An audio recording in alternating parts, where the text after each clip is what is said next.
So here we have the full contents of the r-emtion box. I'm going to add this screwdriver, which we'll be needing later for the installation process. For the time being, let's put to one side the documentation and concentrate on the components of the r-emtion. First of all, the valve. The valve has three inlet or outlet sections. The main inlet, the pilot outlet, and the main burner outlet. So let's start with the installation process. For the valve, this part is called the magnetic group. On the ODS cable, this terminal is called the pilot. We need to insert the pilot into the magnetic group, applying a maximum torque of 8 Newton meters. Now, if we take the control unit, also on the ODS cable, we'll find there are two other terminals, a smaller one and a larger one. Both these terminals go into the control unit. They go into the TH in and out sockets of the control unit. The larger one obviously goes into the larger socket, the smaller one into the smaller socket. So the smaller one goes into TH out, like so, and the larger one into TH in, like this.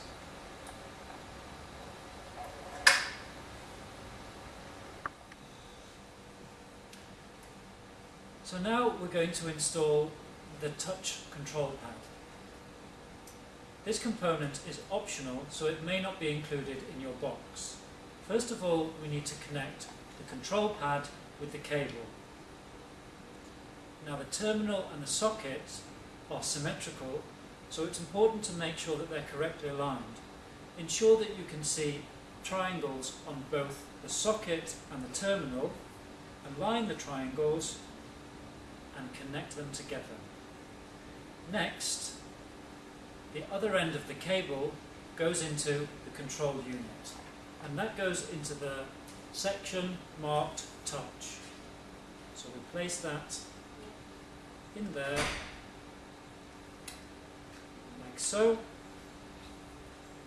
and the touchpad is now connected to the control unit. So now we're going to install the ODS cable. Now the ODS cable, first of all, needs to go to this section of the ODS pilot. First of all, we'll need the screwdriver that I mentioned before.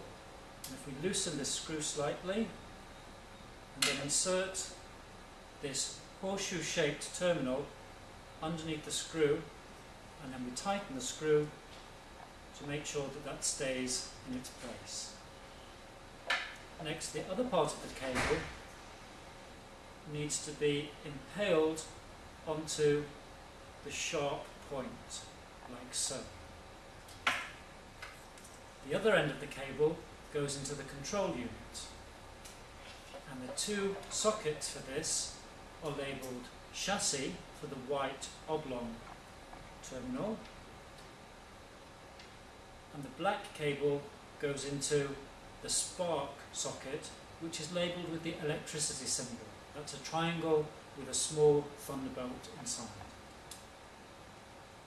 So we've connected the valve, the ODS pilot, and the control unit, and now we're also going to connect the battery box. So, first of all, we need to insert batteries into the battery box. I have 3 batteries here. Remember, they should be alkaline batteries. Let's put those in the battery box. Make sure to respect the polarity of the batteries. Put the lid back on there. And now this battery box is connected to the control unit, and the socket is marked supply. And that goes in there. So now we have all the components connected.